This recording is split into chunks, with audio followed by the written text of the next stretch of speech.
any longer. But we're just so glad that you're here, Carol. Yeah. I'm so sorry about all of this, really. We understand it happens. We know we live in the Zoom world. It happens. But everybody has been, the conversation's been flowing. Everybody's been patiently waiting. So thank you. Thank you. Thank you. Well, so, excuse me. What I'd like to do is just basically start by introducing you, if that's okay, and we'll just kind of go from there. That's fine. If your computer comes up, great. If not, that's all right. But okay. Again, I want to welcome everybody this evening. We're going to go ahead and get started. I'll start off with introducing Carol first. Carol Schaefer is the author of The Other Mother, A Woman's Love for the Child She Gave Up for Adoption, now considered a classic in adoption literature and included in 500 Great Books by Women. Adapted as a television movie by NBC in '95, The Other Mother, starring Frances Fisher, was acquired by Lifetime Channel, and the movie aired many times from 2000 to 2008. She has appeared on Good Morning America, CNN, MSNBC, and many television and radio programs around the country and Canada.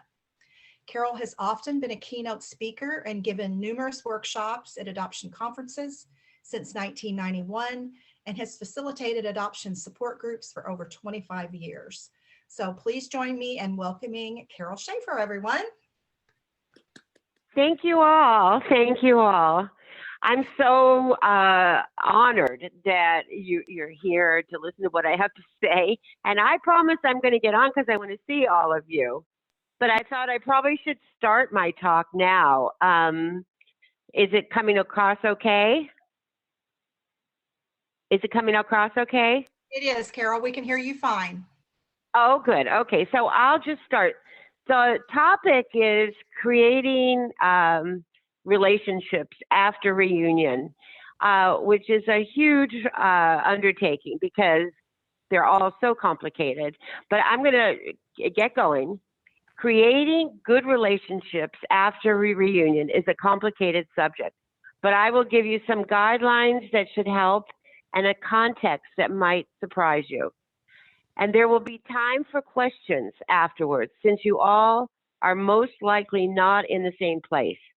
Some of you may be thinking about searching, some may be wondering how or even to make the contact, some may be newly reunited, some may be rejected, and some may be years after the reunion with complications. So I'd rather get those questions specifically because I don't know all of your situations. And we can talk about issues like grandchildren, weddings, who should know, etc. We can talk about those issues in the questions. Also, adoptive parents are issues to deal with, and so is our other children. Wait a minute. Tell me something to do here. So I began the search for my son when he turned 18 in 1984 and met him a year later. For most at that time, it took many years to search. So I was lucky in that way. In those pre-internet, pre-ancestry days, all we had were in-person support groups, conferences, and a few very good books to guide us. Searching was illegal in every state. As impatient as I was, I'm glad I had that year to prepare emotionally. It seems that these days, when people can find so quickly, when we can stalk Facebook to find out as much as we can, when we can hide behind text messages and emails, there are far more rejections. I've really thought about this a lot because it seemed like relationships used to go better. And there's certain principles that you kind of have to follow in order to get a good relationship going. So in the old days, the only choice you had for making the initial contact was either a letter or a phone call. into the void without being able to know what to expect, what we would find, or how we would be accepted, if you can imagine that. So we had time to educate ourselves, and we needed to, as much as we could, about our own emotional state and all we had been through. And we learned as much as we could about what our child or our birth parent had gone through and might be dealing with. We had to prepare for anything, since there was no way of knowing what we would find. It was also expected that the one searching, and this was sort of like a real guideline there, it was expected that the one searching was the one who most likely would be responsible for the relationship, at least in the initial stages, if not for the rest of the time of the relationship. And I know that's a problem a lot of people have, getting frustrated by that. But there was something that seemed to be across the board true, that if you searched, then you couldn't expect them to take the initiative, at least for a long time. We realized that we had time to work through a lot of our issues, but the one found most likely would be in shock and unprepared for the natural roller coaster of emotions to follow. We understood that time and a great deal of reassurance was needed for the person that we were contacting, and not to take things too personally, as hard as that was. I might be able to get on here. Let me see. Hold on. So here is the context that I like to put for thinking about how the whole process of reunion, the whole process of deciding to searching, reunion, and dealing with the aftermath, good or bad, is really the hero's journey. That's a Joseph Campbell book that he wrote that gave me a lot of strength when I was going through all of this. He showed us how to look at our lives in a different way. And I felt like it was real important for us to think about it this way too. Reunion is as much about the search for oneself as it is about finding the other. The hero's journey begins with a call from deep within that finally surfaces and can no longer be ignored. That's how you're feeling when you finally have to search. The call is almost always met with insecurity and fear, as the safety and comfort of the known must be left behind. The hero stands on the threshold, pondering the risk of losing everything to the unknown that's so urgently and inexplicably calling. Wait a minute. I'm trying to get on at the same time so I can see everybody. But the hero, let's see. For both adopted people and first birth parents, the need to search for the lost other can long lie dormant, or be a long burning desire that has never been acted upon. Finally, the point of no return is reached, and standing on the precipice, the realization comes that we have to let go of the life we thought we were meant to live and discover the one that's been waiting for us all along. As we begin to realize all we have been through, we enter a sort of cave. The cave is a place of awakening to long suppressed feelings of powerlessness, helplessness, victimhood, sorrow, and anger, all the feelings that are normal for adoptees and first birth parents given their circumstances. But then a choice must be made. Do I entertain these feelings and feel righteous about keeping them? Or do I look for a deeper understanding that will help to transcend such feelings and emerge a stronger person? Where we face powerlessness and helplessness, pardon me, my computer is not working here. Hold on.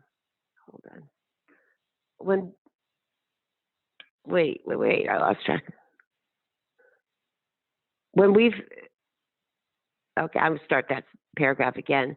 But then a choice must be made. Do I entertain these feelings and feel righteous about keeping them, or do I look for a deeper understanding that will help to transcend such feelings and emerge a stronger person? When we face powerlessness and helplessness, we can take steps, even little ones, that have the power to change a situation so that we change our perception of being a victim to being a person who can now begin to advocate for themselves. Anger can be transformed into action and sorrow into compassion. But doing so, we are prepared as possible for the final ordeal, finding and meeting the other. I think I might be getting to the meeting. Can you guys hold your thoughts or talk or something? Let me see if I can get this. Let me see. Is the hero's journey written by Joseph Campbell? Yeah. Mm-hmm. Okay, thanks. That's what you're reading right there, right? I'm not reading his. I was reading I was applying his ideas to our journey. Thank you. That's what I've been. No, that's not what he's saying at all. Oh, okay. I totally agree with what you said. Yeah. While you're trying to get online,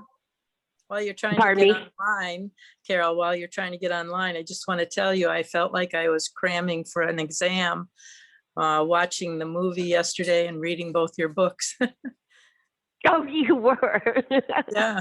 Wow, that's a lot. That's a lot to have to do. It says launch meeting. I'm going to, okay. Let me just keep going because this is not working. All right. Taking the time to understand your story helps you to realize the inner strength and spiritual growth you are developing. And that can never be taken away, no matter what the results of the reunion or the contact or whatever. Because a lot of times you can feel like totally devastated if you're rejected or you can't find, or all the obstacles that show up. Holding on to the awareness of how transformative the journey has been is essential when contact is made with the other. Some reunions are welcoming and joyous from the beginning.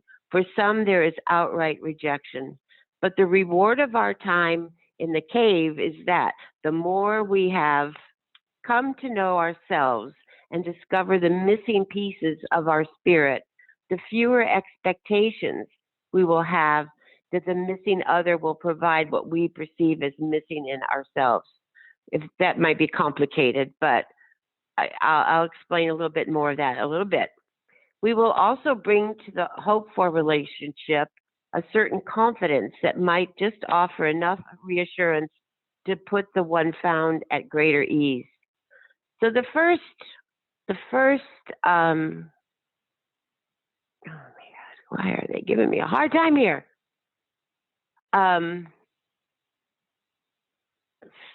Hold on, sorry. So the first phase after you've, and this is sort of broad strokes, but it's also kind of intentional. The first phase after contact is made, and say you meet or you're on the phone or you talk and stuff, they always call it the honeymoon phase. Because actually what's happening is just like the hormone oxytocin is released at birth, creating a feeling of euphoria to enable bonding between mother and infant, and latent DNA is fired up, reunion also releases bonding hormones that have lain dormant in both mother and child. New information about oneself is suddenly released also for the adoptee, as the latent DNA is fired up, as it should have been when the mother and child stayed together. This can feel overwhelming. Naturally, we want these feelings to last forever.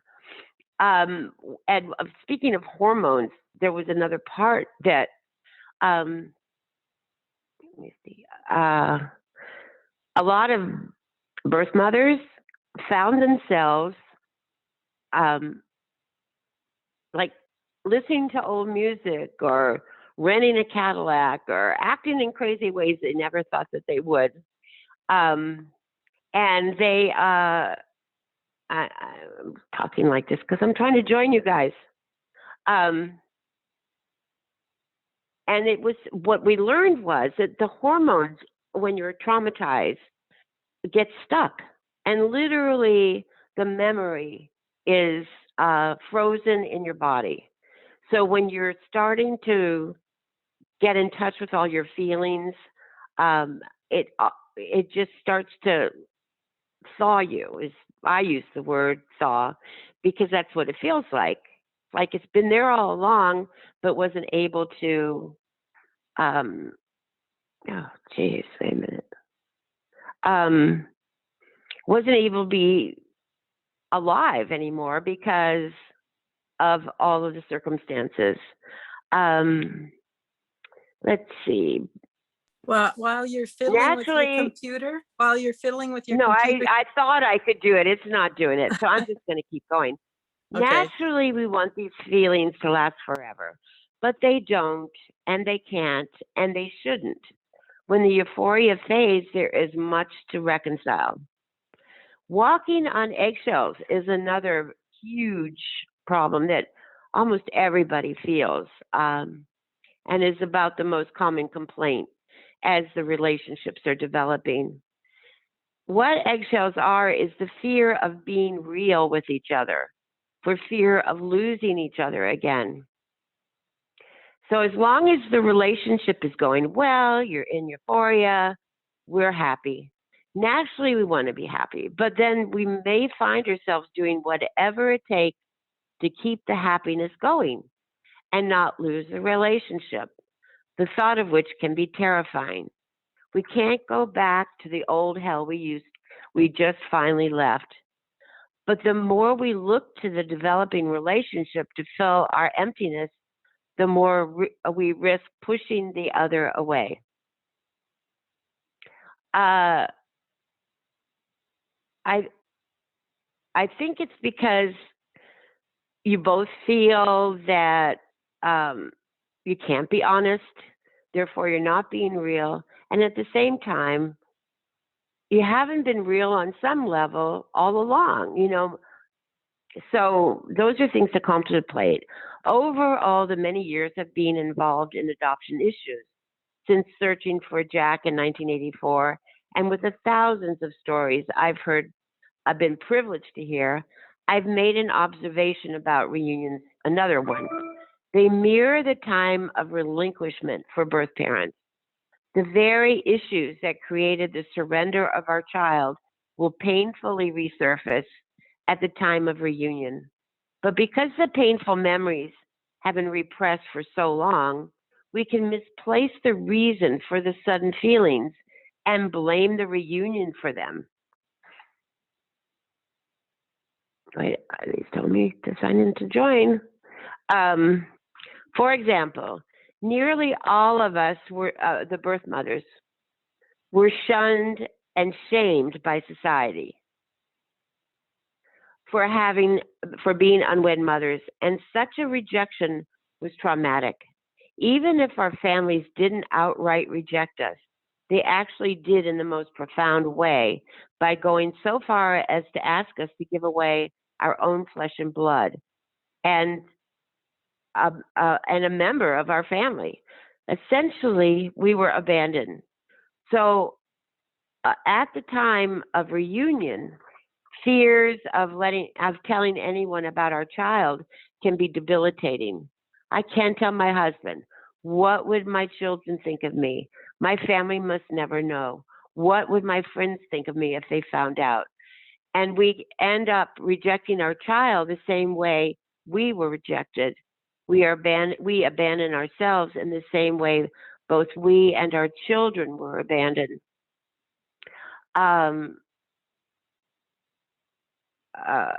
This can be very confusing for an adoptee who is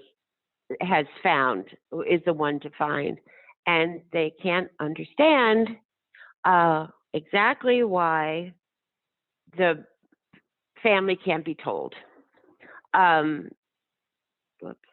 They got me on something here, you guys. Can we open for questions up until this point? Because, wait a minute. No. Wait. I think I might be able to get in. I want to see everybody. It's a very common thing for adoptees to feel terribly rejected by the mother when she does not want to tell her husband or tell her children. What she's really saying is that she believes the same as she believed when she had to give up the child. And that was that she would be abandoned, that nobody would care for her anymore, that, you know, whatever she went through back then is going to happen all over again. I can tell you that the mothers that finally risked it, their husbands will say, oh my God, you guys, I think I'm there. Their husbands will say, why didn't you tell me? Why didn't you tell me? Okay. I might be in, you guys, but I can't. Now they're giving me this whole thing. Okay, I'm just going to keep going. Now we have to confront the false self we've created out of necessity in order to survive. Without reclaiming our lost selves, we can never have a real relationship with anyone else, including ourselves. Meaning, like, if we've hidden away and shoved down everything and don't even remember, like, when our child was born or anything, you know, that's the level of the trauma that you're trying to bury. And we're really not all ourselves. So, and one of the awful things was that when we are mothers, one of the greatest things that I was told was when I was in therapy, that by my therapist, and I was really worried about, should I search? Shouldn't I search? Oh, wait a minute. You guys, I hope, I just feel so bad, but I think I might be here. 325.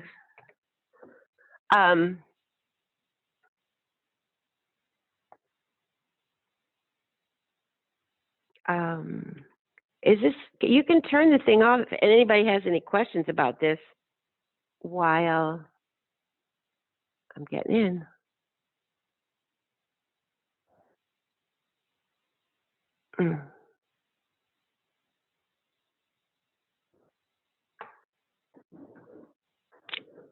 Hold on. I think I might be there, you guys. Is everybody sticking around? Yep, we're all still here. Oh, I'm so grateful. Really. They've all been great, very patient. Oh, this is how my week has been. Even printing out this, I mean, it's a long story. I won't get into it. But now they say I'm connecting. So while I'm connecting, oh, here we go. Join with video.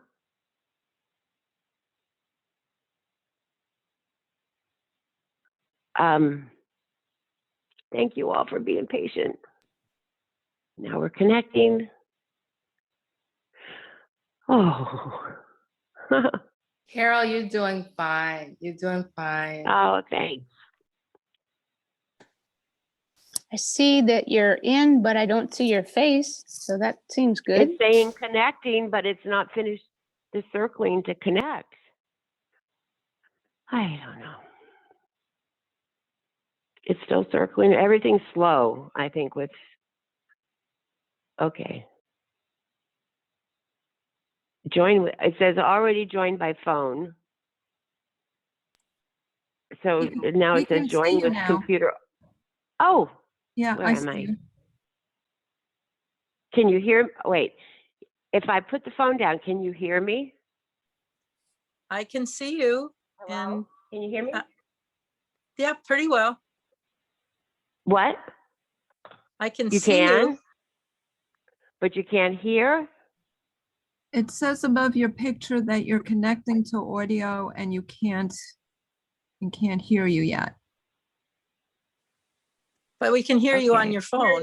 Now you're I connected to hear audio. you. Yeah, we should Do be you hear able me to. now? Yes. Okay, it says you're muted. Try to push the button for unmute. Turn off the phone too. There you are. Did you hear me?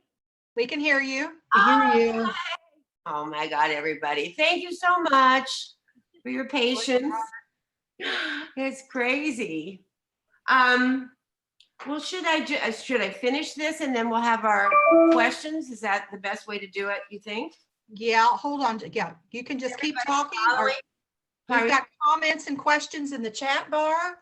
So Okay, well, just keep going. you'll see those. So I'll keep going because it's not that much more. Anyway, where was I? Oh, when I was talking about how the mothers that are found often can't tell anybody, can't believe that they would love them. I mean, there's so many chances for healing in this, things to make up for if they would only, have courage. Their healing journey for birth parents is to reclaim the lost and disowned parts of their soul, no matter how the relationship with their child is going. You have to heal. For adopted people, and this is a short summary, everybody probably knows a lot more than this. The process of reclaiming lost parts of the self is much more complicated. Without the mirroring of family of origin as an anchor in this world, the only choice is to adapt to the needs of others or against or rebel against those needs. Even at the time of reunion, it can seem like everyone is pulling and tugging on the adoptee in order to fulfill one's own needs. For most, survival has always meant being who someone needed them to be. And so this is a pattern that can naturally continue when a reunion occurs. At the time of reunion, we lose our grip on the false reality self we've constructed for ourselves. The challenge for adoptees is to integrate who they became in the adoptive family with the new knowledge of themselves they've acquired from meeting their family of origin. And they must be allowed to do this without interference from others with their own agendas, hoping that they will stay the same as they've always known them. There's just no way once you meet your original family, whether it's a good reunion or a bad one, that you're not changed somehow, and sometimes profoundly, so that it takes a while for everybody to adjust. And some people don't like you to go through that process, which it's not uncommon anyway. So after the euphoria of the reunion inevitably becomes a pulling away. Now, this is where a lot of relationships fall apart. See, I was really lucky to know all this stuff when I was going through things with Jack. But now it's like, there's not enough knowledge for a lot of people that the pulling away is important. It's a natural part of the process, the time when our children need to pull back, integrate, and become independent. The difficulty of such a task cannot be underestimated. Adoptees could be free to be themselves instead of being held prisoner by the insecurities of those who love them, especially adopted parents. Instead of panicking, becoming angry about their withdrawal, the first birth parents, and expecting too much, this is a time for the first and birth parents to heal. You know, you'd like to keep everything happy, everything's wonderful, then they kind of pull away, you're not talking as much, and you feel like, uh-oh, they're abandoning me. That's a rejection. I'm going to go back into that dark hole and I'll never come out. Well, actually, what happens is that it's a good thing, because you need to be able to start to work on yourself. Otherwise, you're going to be trying to keep everybody happy and not be yourself. So it's important not to panic. Now you have to deal with your own pain and not look to the other to make it feel good, so you don't have to look at it. Panic is understandable as it feels, and I've been through it. I've been through all of it. Jack and I have been through every bit of it that anybody went through. As it feels we are losing our child all over again, and because of the past trauma, really believe we have. One of the little things I did, which I didn't know that it was a good thing to do, was, so we were talking and then we didn't talk. And then I would call and I didn't hear back. And that went on for quite a while, on and off. And it would throw me into that tailspin, like, oh my God, I'll never see him again. I'll never, And yet I realized that one of the things I lost in the whole process was personal power. So how do you get it back? When they don't call you and your calls aren't returned, it does feel powerless. So you're back into feeling powerless all over again. The only way to change that is to make a little phone call, not just leave a message on the voicemail. I'm thinking about you. And I found that I was able to, feel better. And years later, because it took Jack and I 10 years to really discuss adoption, even after the book and the movie, to really be honest with it. He said he knew he was torturing me. He didn't know why, but he was really glad I kept pursuing, calling. Let's see. So actually, if we allow our child to have their own process of healing and take care of ourselves, it's much more helpful for everybody. And if an adoptee is finding this with birth parents, which might happen too, where they don't call back and they haven't actually outright said, don't call me, but they do feel like they're not, the birth parents not calling back. They also are integrating. They're also trying to deal with tremendous feelings. I think almost all of you know about those. Anyway, running from our pain only weakens us, as it turns out.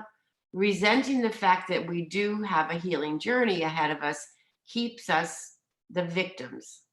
Avoiding our triggers, anything that instantly throws us back into similar emotional memories of the original trauma, sends ourselves the message we're not strong enough to heal when we are. In fact, we should embrace triggers as they reveal the issues that still have control over our physical, emotional, and mental health. Whether or not we want to face our past painful traumas, they have been a part of us all along. By not facing the past, they continue undermining us from being able to enjoy our present life fully present in it. So what can we do to heal? One of the things is just to understand all the dynamics that everybody's going to go through. But unique to our traumas is the fact that they were never acknowledged. So first we need to validate that pain that we experienced was real and justified. Denial plays a huge role in protecting us from trauma, but it doesn't serve us forever. So we need to examine our resistance to the truth of our experience. When tears come, let them flow and take us to our deepest truth, where we will find freedom and the part of ourselves that can transcend our painful memories, so that we can feel safe as we explore our stories. And soon you find out that, you know, I'm sure you've all talked to a lot of people that's gone through this, and they talk about their stories so much they feel like they are their stories. And part of the healing is to get above our stories, look at it, see it with compassion, but don't identify with it anymore. Many of us have some level of trauma. As dormant feelings come to the surface, it's important to know that trauma is held in the body. It's not enough to become aware of our feelings. We must also help our body release the stuck emotions. Otherwise, our thoughts and feelings will play over and over again like a stuck tape. When you are dealing with emotional issues, and you can't get them out of your head, and they keep going around and around with the same story, that means that the body has not released the emotional memory. The body holds all emotional memory, especially traumatic memories. So there's things you can do to do that. But if you don't do it, and it's simple to do, then it is going to be like a tape going around and around in your head. Some things like a long walk, especially in nature, while allowing your feelings to come up and paying attention to where in the body you sense them, that begins to thaw the frozen energy. Imagining the stuck energy leaving your body and being compassionately absorbed by the nature around you. Trees are especially good at this, and sunshine has a very real result, even if we find it hard to believe. Might sound like woo to some people, but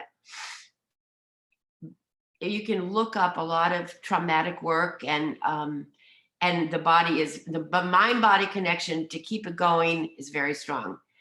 Soaking in a tub, yoga, anything that connects the brain with the body consciously, as does stretching, dancing, or any kind of movement that allows awareness of what sensations are going on internally.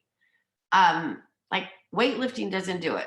It's kind of a stress reliever. Running doesn't do it because you don't have your mind and your body connected as you're going through the process. Massage and acupuncture are a great help, especially if you find a compassionate practitioner whom you can trust with your story and help you work through it. Breath work can create a strong release.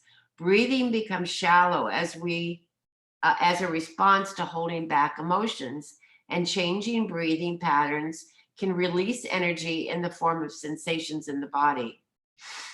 So that's kind of my overall. I wanted to just add this, and then we can do a lot of questions. Our journey is indeed a heroic one. In the end, though, we may just find we are stronger, wiser, and more compassionate than those around us who never had to take such a difficult journey. So take heart in that. And I have any questions anybody has. Okay, let's go ahead and open it up for questions then. Let's see.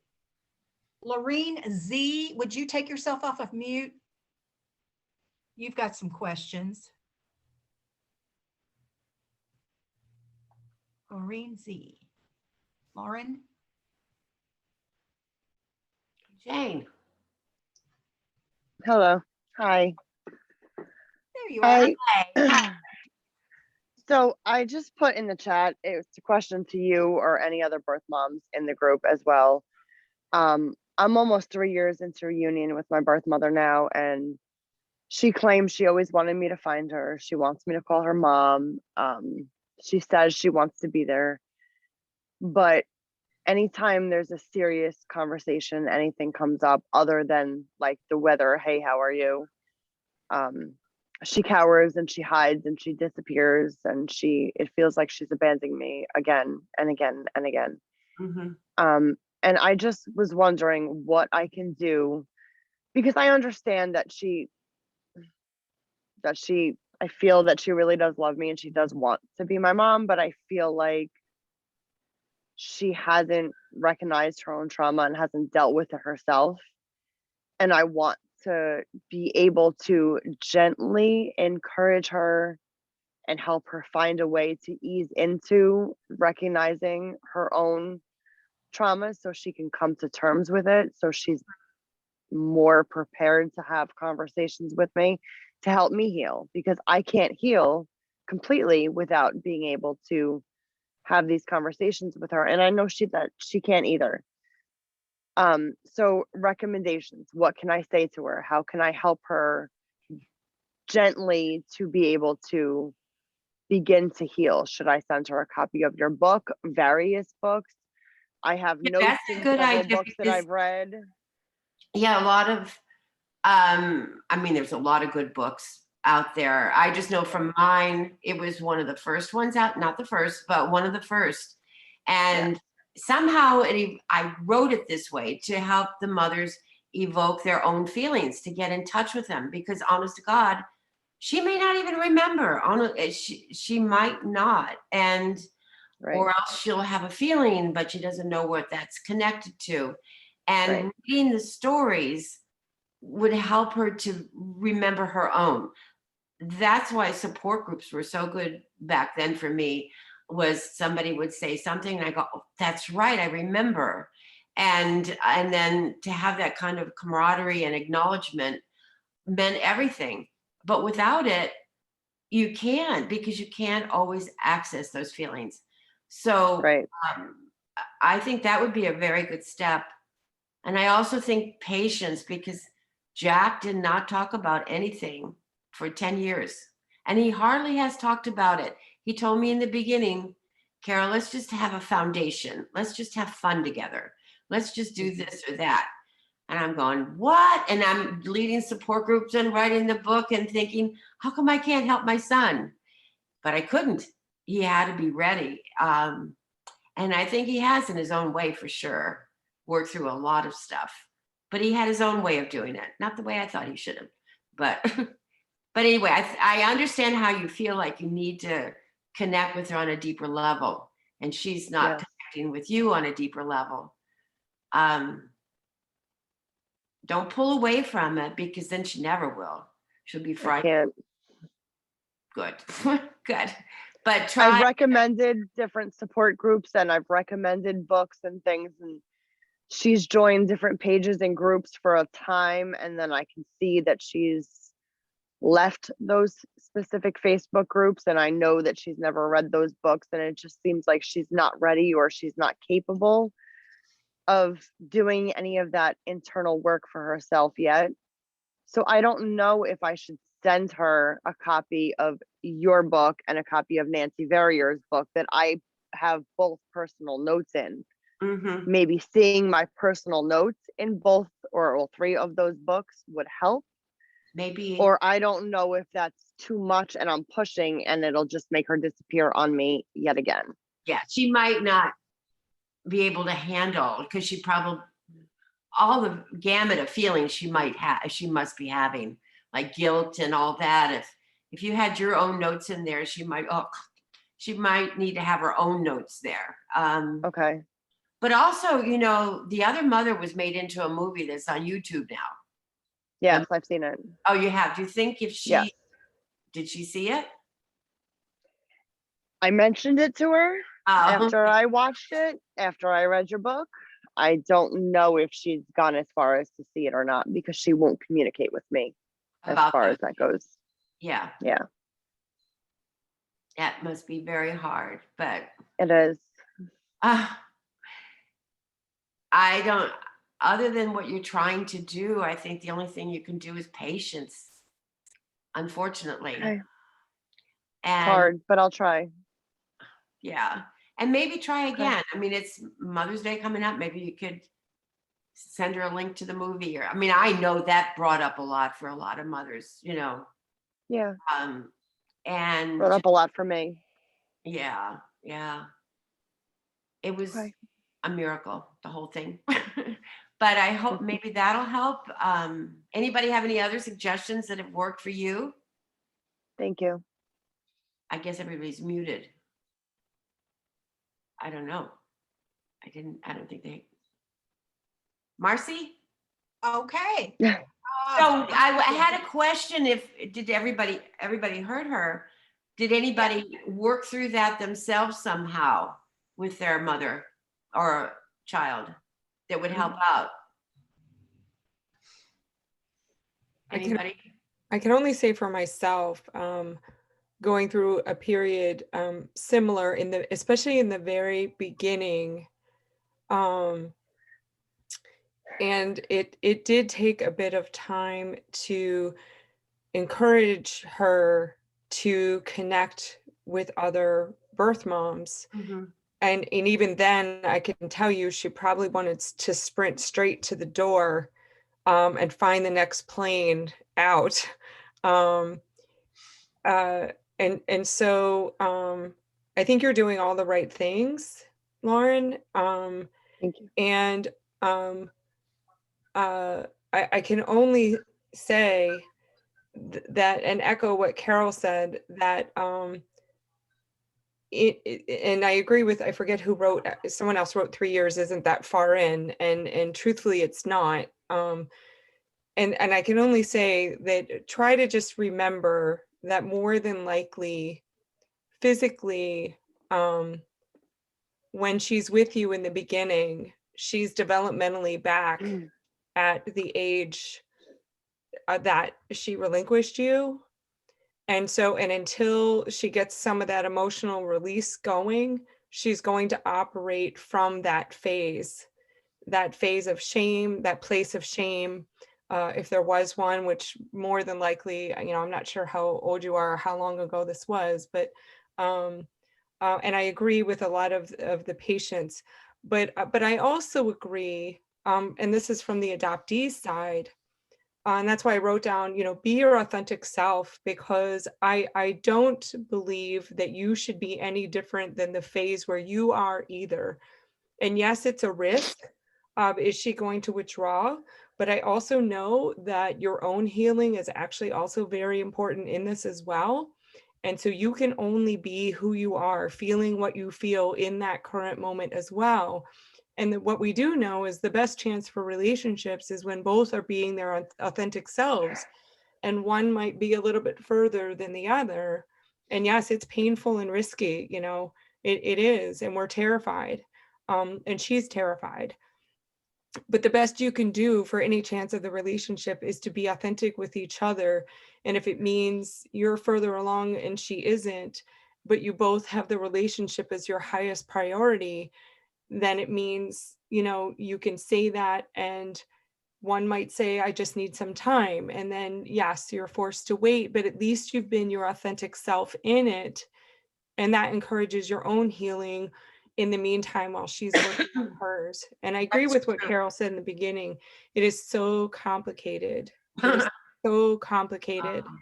And so, but don't stop being you. I mean, because you're developing yourself is so important in the process as well. And I thought what you said was beautiful, the way you wrote that in the chat. I really thought, of just, saying what you want with her. I want to be able to talk with you without you running. Can you say that to her? She wrote I in the have group back today and multiple times, including today. Yes.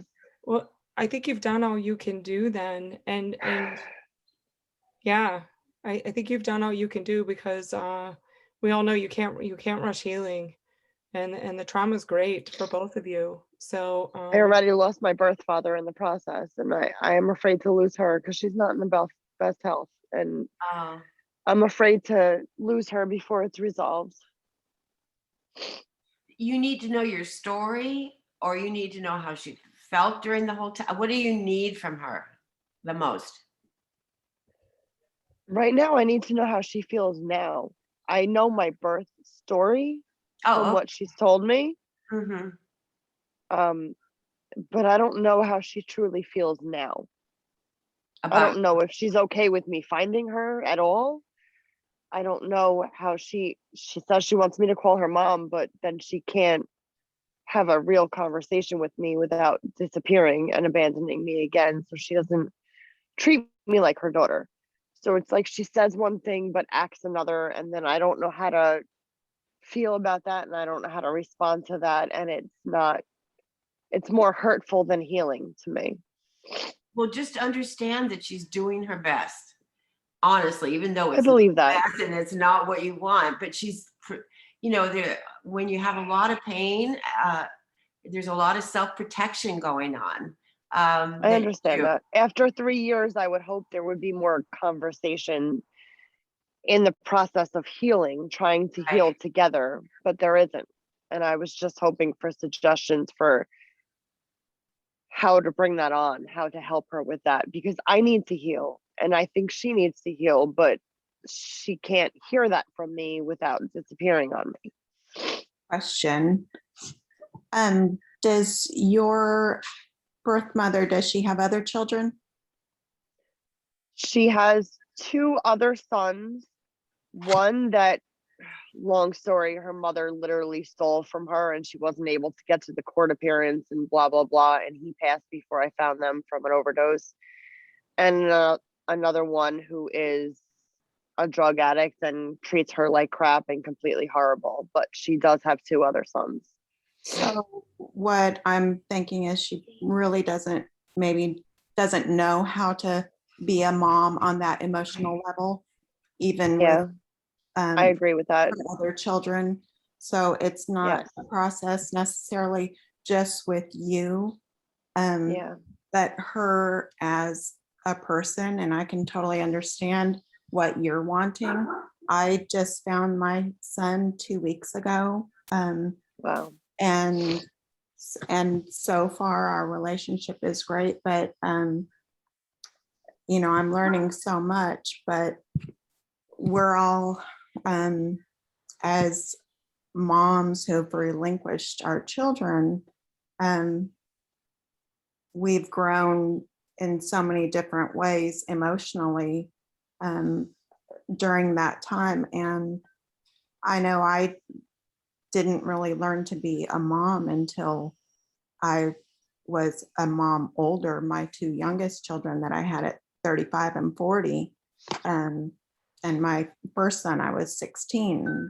I didn't know. My mom was 16 as well. Yeah, I didn't know how to connect emotionally with my children. Yeah. I kind of need that at this point, though. Or I would like to have that. Right. I understand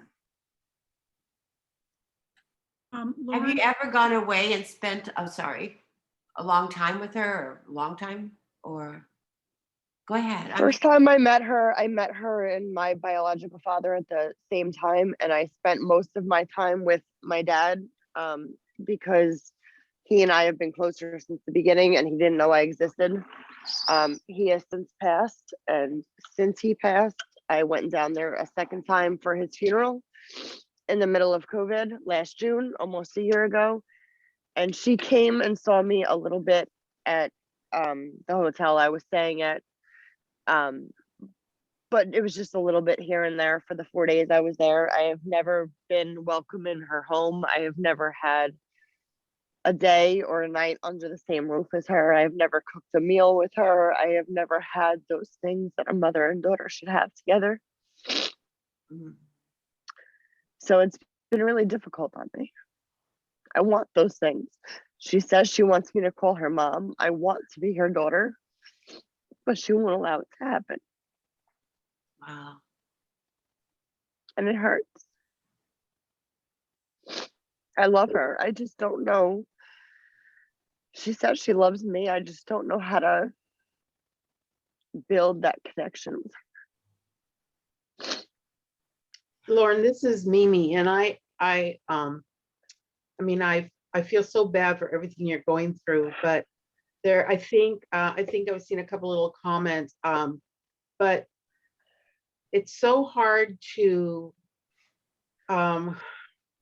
describe what it's like to have lost your child when it did, and it's so traumatic that Can't so imagine. many of us like push it down and push it down and push it down.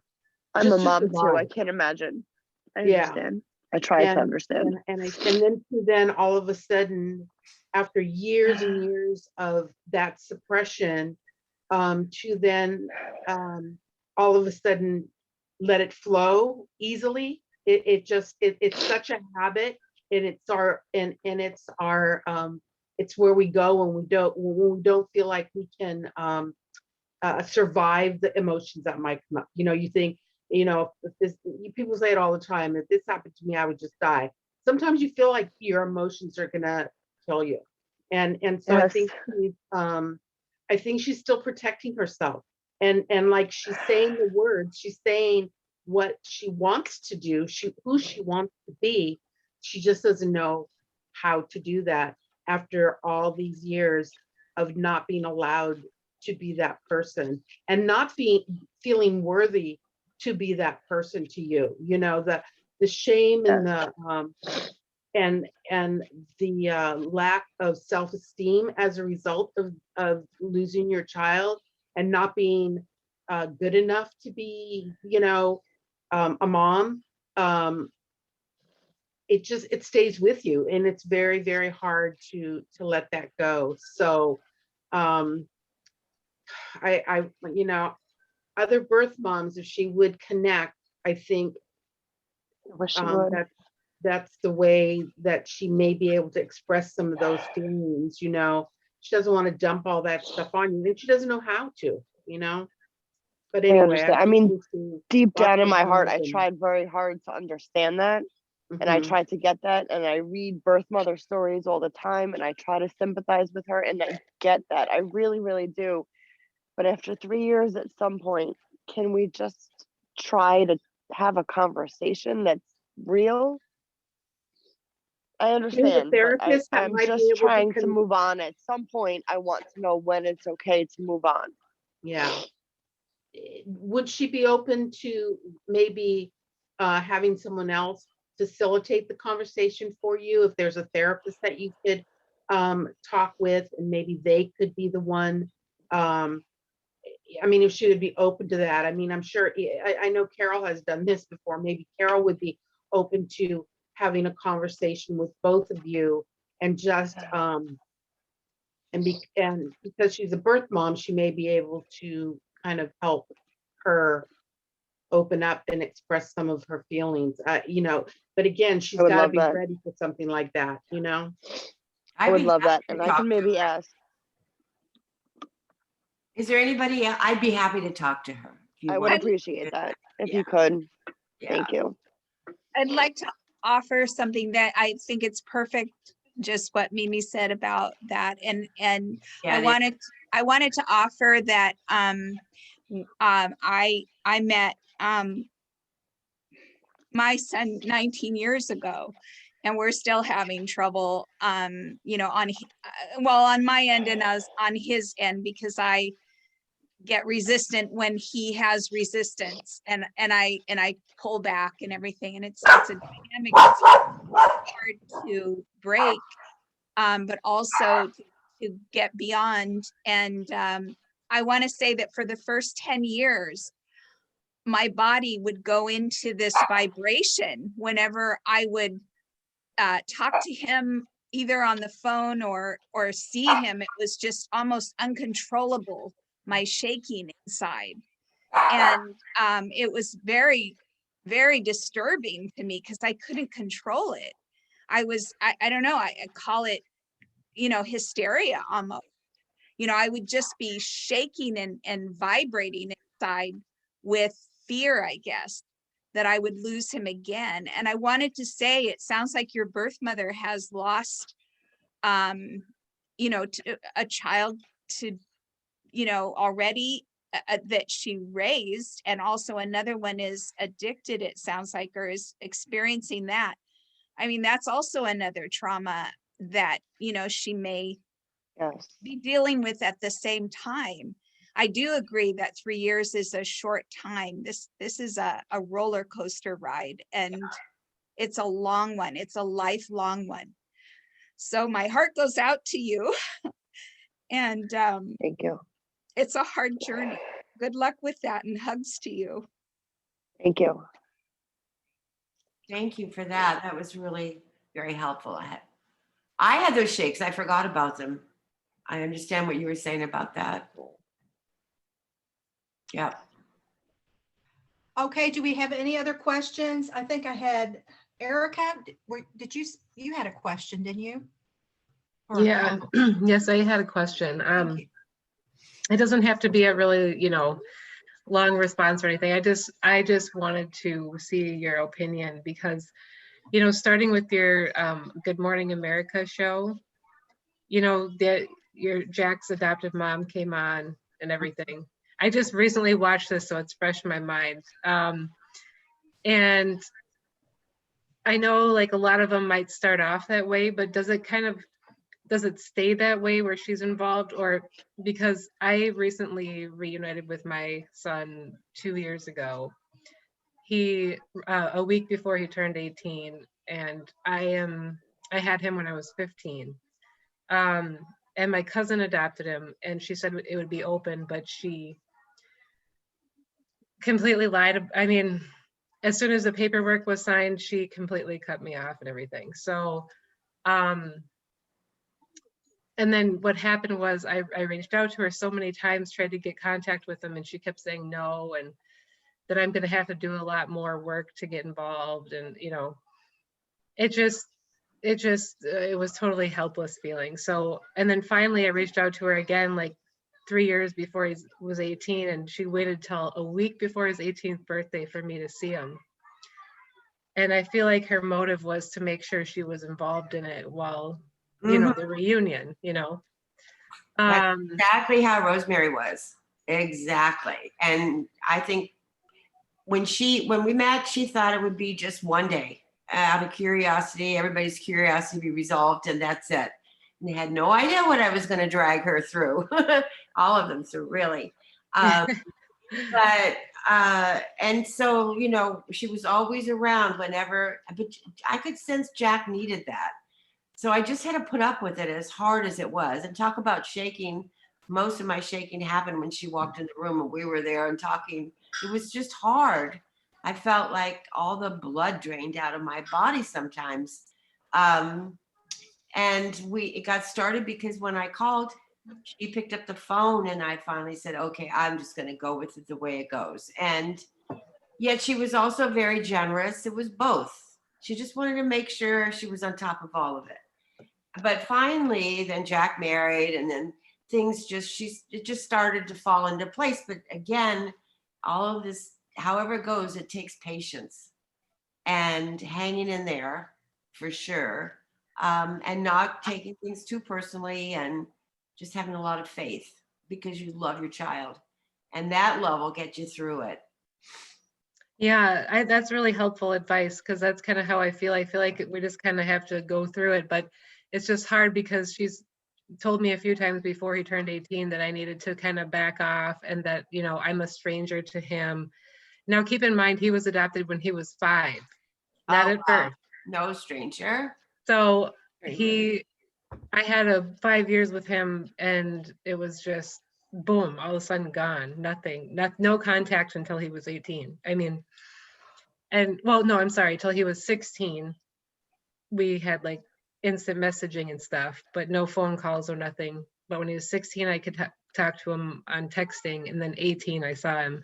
But she kept telling me to kind of back off, and that, I was overstepping my bounds for offering to help pay for his first car and things like that. But this is where I just was coming from naturally.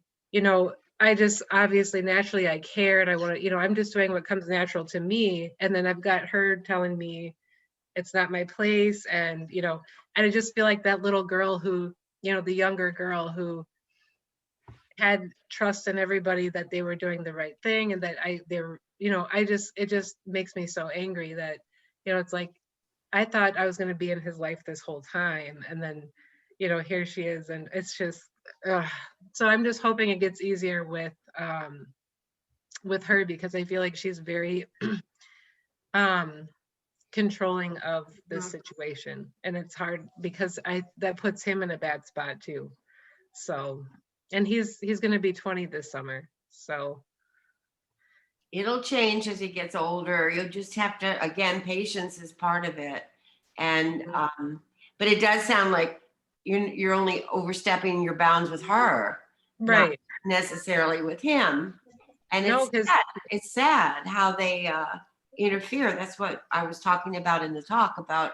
People have to let the adoptee go through their changes and have the relationships they want and butt out, you know. It's just, it's not fair to them. But no, it's a very common thing for adopted mothers to be this way. That's so sad, isn't it? I know it is. It is. Okay. There. All right. Thank you. We appreciate the question. I always hate to do this because at the end of the night, when we start to run out of time, we really ran over, and I don't want Zoom to just close us out abruptly. So we did want to remind everybody real quick, if you look in the chat bar, we do, for those of you that have joined us for the first time tonight, we can continue the conversation, and you can continue to ask Carol questions on our Adoption Happy Hour Facebook page. You're welcome to reach out to Carol personally, and I'm sure she would be happy to answer those questions via Facebook Messenger. You can find her on Facebook Messenger. You can email her as well. Carol, do you want to give everybody your email address? Yeah, it's although it's just probably as easy to do the messenger. It's okay. CarolSch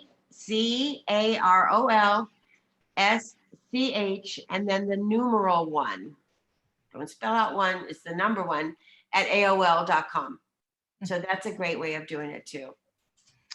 And a lot of times too, when we have discussions such as this that go over and people still have questions and they want to continue, we can always do another evening too. Maybe not a Friday night, but maybe we could do a weeknight if we have enough participation. So for those of you, you might want to give me a yes sign in the chat bar and let me know that you're interested. I was trying to keep track of some names here this evening that we could even put in a group if you're interested. Thank you.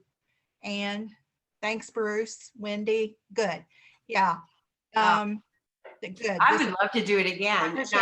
Yeah, because it's unfortunate that we had to start late, Carol. Yeah, and I know they would like to dig in more, but obviously we don't want to I don't want Zoom to close out on us because we really appreciate you coming on and spending your evening with us. And we had some good conversation. And, you know, that's why we wanted to open up with Carol for the month of May, guys, because it is Mother's Day on Sunday. And for a lot of us, this is a very difficult a holiday, not just for moms, but obviously for adoptees too. And I don't know if any of you saw Lorene Dusky. She blogs on First Mother Forum. She put out a really great Mother's Day post, and I just wanted to briefly, I took a piece of it here that I wanted to share because I think it was appropriate, and I know Lorraine would appreciate me reading it in light of Mother's Day. So if you'll let me read that real quick. She says, while I can't put myself into the head of an adoptive person, I imagine that if you were longing to know your original mother or have a relationship with her, you also endure Mother's Day rather than celebrate. For both mothers and adoptees, the day is bound to be fraught. One can honor one's adoptive mother, but how can you not be reminded of that other mother? Does she ever think of you? Is she thinking of you on this day? Without answers, the questions remain, and a truly quiet heart is impossible. I just wanted to read that. I thought that was very beautiful, really appropriate, and I know you're friends with Lorraine as well. So, you know, again, it is difficult. I know personally speaking, I'm dreading Mother's Day because most of you know this. I lost my mother recently, and that's hard enough as it is, and when you're in reunion, you know, or whether you're not, I mean, the fact remains, there are two mothers. There is another mother, as Carol has written about. And it's only when we can continue to stay connected to others, like we're doing this evening, when we do the work that a lot of you have mentioned about taking care of yourselves and doing that inner work, showing patience and compassion. I think those things are key elements to our own healing journeys. So with that, Carol, I want to say thank you so much for coming on this evening. Oh, it was such a great pleasure. Thank you. And I see a lot of friends up here too. Yeah, it's Love great. it. It's great. Great. I appreciate all of you coming on this evening. And again, we'll have you back. We would like to share. Jennifer, do you have some? Yeah, there she goes. That's a little. Okay, we just wanted to let you know who was coming on next week. And this is Julie Ryan McHugh, and I think I'm pronouncing that correct, McHugh. She wrote a book called Twice a Daughter. I have read the book, and she's a twin. So we're going to hear her story next Friday. So you want to mark your calendars and come back and join us, and we'll learn more about Julie's story. With that, I'm going to go ahead and close unless somebody has a final word that they would like to add. Jennifer, I was just wondering, with Mother's Day coming up, if it would be out of line or inappropriate for the first mothers to just send a text greeting if they are in reunion with their child, just saying that they are so happy to be their mother. I mean, that's lovely. Rather than waiting for them to acknowledge us, you know, which may be difficult for them if they have two mothers to try to choose or to try to do both. It's a burden. Could we just mark the day by thanking them for, you know, being our child? I don't know. I mean, I would love to take control of the Mother's Day thing rather than waiting to be recognized. Good idea. Thank you. That's just beautiful. I just wanted to say hi to Carol. We are birth mothers who remember very well. 30 years ago, we were in story. support groups, leading support groups with Carol. Carol, it's Jane and Meryl. I know, Meryl, my God. I know. Here we are. Really. Aunt Deborah, hi. How are you? Hi, we're good. This has been wonderful. Thank you. And my daughter is on this call. We're in reunion 30 years. Yeah. And she's on a Hey, call. Carol, it's Marla. Yeah. Remember me from the 1980s? Yes. My first PACER meeting was you. the meeting that you went to, Marla. Yeah. Yeah, we go back a long Oh, God, this is great. I know. I think Lorraine was the first birth mother I ever met, quite she? frankly. Really? Wow. Yeah. So, I can't and believe Carol, I you do have some guys. questions for you later. Okay. So we can connect. Okay, good. Great. Love to. Thank Yeah, you. we hope you all will join us. Keep coming back for Friday nights. We'd love to have all of you newbies. We appreciate that. We've got some excellent topics. We've been doing this a little over a year. We're here every Friday night, and we have everyone from the constellation here. You should tell them about your YouTube channel too.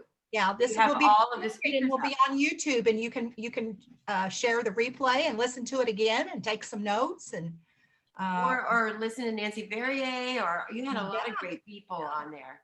Yeah, and who created this association? Yeah, join our happy hour. And Marcie and I. What's that, Jen? She said, "Who created this association?" And I said, "You and I." Yeah, we're the founders, all right. And how new is the association? It's called the National Association of Adoptees and Parents. No qualifiers. Good. And we are. And how long have you been around? Well, we were formerly Indiana Adoptee Network, and that was formed in 2015. And we recently changed our name in January to be, we wanted a name that was more reflective of who we were, because it seemed like, you know, we had initially started our organization because our legislation passed and a lot of families were going into reunion. We wanted a post-educational resource because we wanted to be there, because I know all of us have been through reunion, and we wanted to help and then hold an annual conference, which we do in Indianapolis, which is scheduled for September the 10th and 11th. Jen, you might want to put the link out there for them. Yeah, go to our webpage. It's NAAP, that's NAAP United.org. You can learn more about us and all the resources that we offer, but we are here to serve the adoption community, no matter what part of the constellation that you are. Yeah, absolutely. We want to be here to support you and elevate the voices of everyone in the constellation. Thank you. I appreciate it. So you're quite I've been welcome. looking for resources for my families. Oh, great. Yeah, would love to help. We're So here. thank you. Thank you so much. Well, everybody have a great Mother's Day. Again, Carol, love to you. Love you guys. Thank you. Everybody have a great much. weekend. You Thanks too. again. Carol, just stay on for 1 second Oh, okay. while the room empties. Bye, Happy everybody. Mother's Day, everyone. Bye. Thank you so much. Bye, Ann. Hi, Carol. Bye, Deborah. I saw you up there. See you soon. See you. Okay. Bye, Mar. Oh. Deborah, Bye, J you Mom. look wonderful. Bye, Carol. Bye, Marcie. Bye, guys. See you soon. Bye.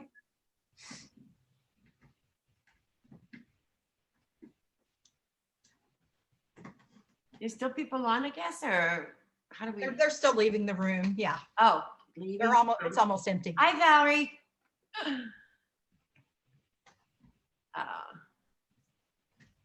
Marcie, everybody. I know so many people. Okay. Well, that went really well, Carol, even though we got a slow start. I'm so glad that you made it on. I can't imagine. I know what I did wrong too. Okay. Well, you'll know it for the next time. I do. And I'll tell you what, we had a lot of new members tonight. So, people join us. So I really do appreciate that. Some of these women I've never met before. Oh. Who? Like who?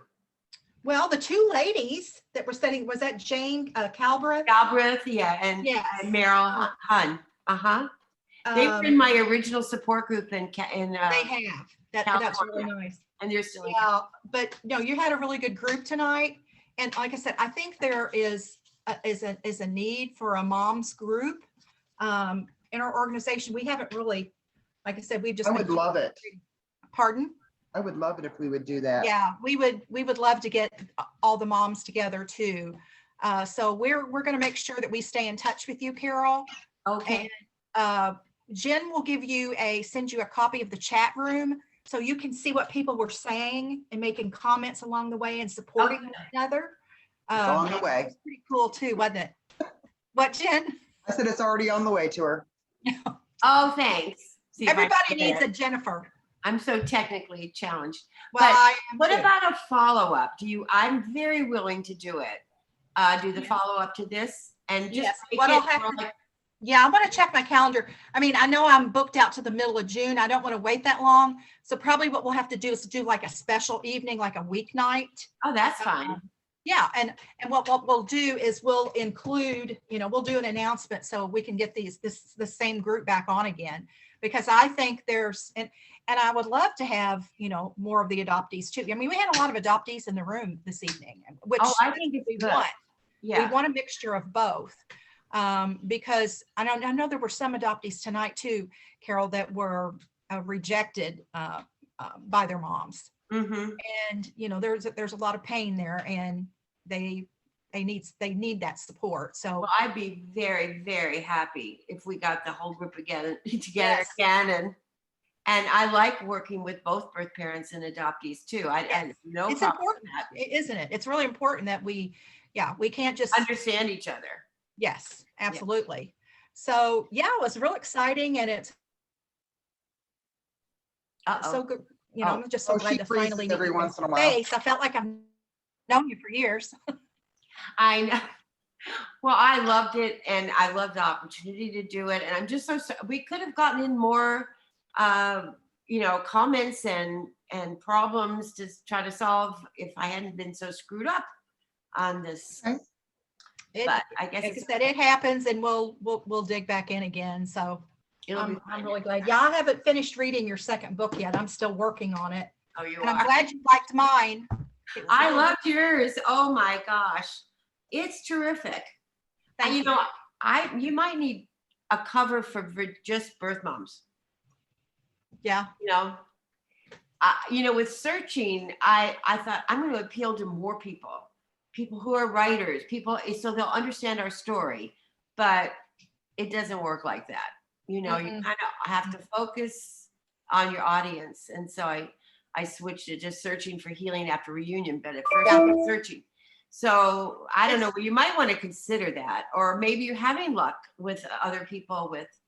Yeah, to tell you the truth, I am. And that's the reason why the book, my book, you know, we changed it up at the end.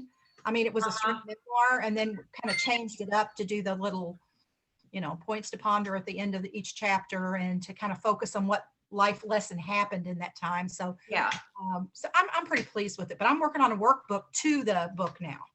Oh, very good idea. To do inner work. Yeah. Very good. After the shoebox effect. Yeah. Well, how did you like the talk? I mean, did it come across clear, or? Oh, it was very clear. It was very clear. Like I said, we just got a late start. That was the only thing. Yeah. But it was clear, and you had a really good attendance. And yeah, we just need to have you back. Okay. I'll be back. All right. Thanks a million. You have a good evening. Thank you so much, honey. Happy Mother's Day. Bye, Jennifer. Happy Mother's Day. Bye. Thank Bye. you. Bye. Yeah. Okay. That's us. Okay. I guess I'll hang up somehow. What are you guys doing?